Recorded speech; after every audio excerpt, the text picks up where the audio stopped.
Hello everyone, welcome to secret अनमास्क्ड।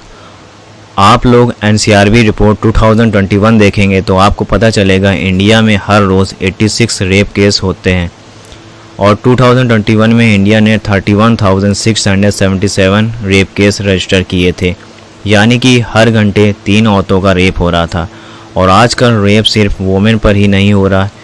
एक male teacher ने अपने ही एक मेल स्टूडेंट का रेप किया, एक लड़के का रेप हुआ उसी के ही फीमेल रिलेटिव्स के थ्रू। यही नहीं, यहाँ पर एनिमल्स का भी रेप होता है। एक न्यूज़ में था कि एक 55 साल के आदमी ने एक काऊ का रेप किया और एक न्यूज़ में ये भी था कि 8 लोगों ने एक बकरी के साथ रेप किया। और ऐसी न्यूज़ आपको हर दूसरे मंथ में सुनने को मिलेंगी। और कुछ लोगों ने तो आवारा कुत्तों का भी रेप किया। अब यहाँ ये पॉइंट आता है कि यहाँ रेप इतना नॉर्मल क्यों होता जा रहा है, या यहाँ का लॉ उतना पावरफुल नहीं है, या यहाँ के लोगों की सोच ही ख़राब है। कुछ लोगों का कहना है कि रेप वुमेन की ड्रेस की वजह से भी होता है। जब तक इनका खुला रहेगा तो बलात्कार ही होना है। हर किसी का मूड खराब होगा। देखो वो खुद करा रही हैं, कोई भी उठा गए रेप जो मतलब खुद नहीं करता। संसार का रूप क्या चलता रहेगा, चलती रहेंगी बातें।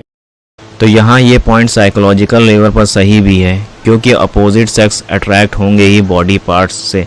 अगर ऐसा नहीं होगा तो ये भी एक मेडिकल प्रॉब्लम है। और अगर ऐसा नहीं है तो मूवीज़ में, OTT ऐप में ग्लैमर और हॉट सीन्स के लिए क्यों ऐसी ड्रेसिंग दिखाई जाती है। अब इस बात का दूसरा पॉइंट भी है कि अगर कोई अपनी पसंद के कपड़े पहनता है तो यहाँ ये किसी को हक नहीं कि कोई उसका रेप कर दे। अगर ऐसा होता है तो ये लॉ और कानून की तरफ से कोई कमी है। अब इसी के साथ ही एक पॉइंट ये भी आता है कि ड्रेसिंग की वजह से अगर एडल्ट वुमेन का रेप होता है तो फिर केस तो ऐसे भी सामने आते हैं जिसमें न्यूबॉर्न बेबी का भी रेप होता है या कम उम्र की बच्चियों का। तो इस बात का भी लिंक उसी पॉइंट से है। जब कोई इंसान पॉर्न साइट देखेगा उसकी भी कैटेगरी होती है और उन कैटेगरीज में ऐसी भी वीडियोस होती हैं जिनके बारे में ज़्यादा बोला नहीं जा सकता। अब जो नॉर्मल लोग हैं वो ये सब साइट देखकर खुद की फीलिंग कंट्रोल कर लेते हैं, पर जिनका क्रिमिनल माइंड है वो कंट्रोल नहीं करते। वो या पैसों के लिए या अपनी सेल्फ ईगो के लिए ऐसा करते हैं। तो यहाँ भी इस प्रॉब्लम से तभी निकला जा सकता है जब आप खुद ऐसी चीज़ों से दूर रहें, तभी OTT प्लेटफॉर्म भी वो सब नहीं शो करेगी और पॉर्न साइट टोटली बैंड हो और रियल सेक्स एजुकेशन पर फोकस किया जाए।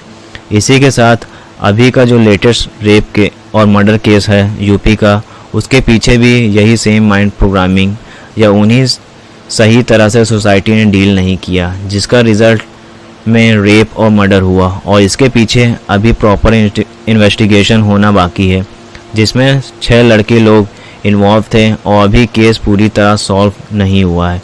इसी के साथ ही एक न्यूज़ और आई जिसमें चंडीगढ़ यूनिवर्सिटी की एक लड़की ने अपने हॉस्टल की लड़कियों की नहाते हुए वीडियोस बनाई और वायरल कर दी। अभी इसमें भी ये कंफर्म नहीं है कि वो लड़की ब्लैकमेल हो रही थी या उसने पैसों के लिए ये काम किया। अगर आप इन सब केसेस को देखेंगे तो आपको खुद समझ आ जाएगा कि ये सब चीज़ lust, porn site, OTT platform, पैसा और गलत चीज़ों की वजह से होता है। और यहाँ भी लॉ स्ट्रिक्ट ना होने की वजह से लोगों में क्राइम करने का कोई डर नहीं होता। हमारे इंडियन लॉ के मुताबिक रेप केस का फाइनल वर्डिक्ट 60 डेज़ में आ जाना चाहिए, यानी 2 मंथ में।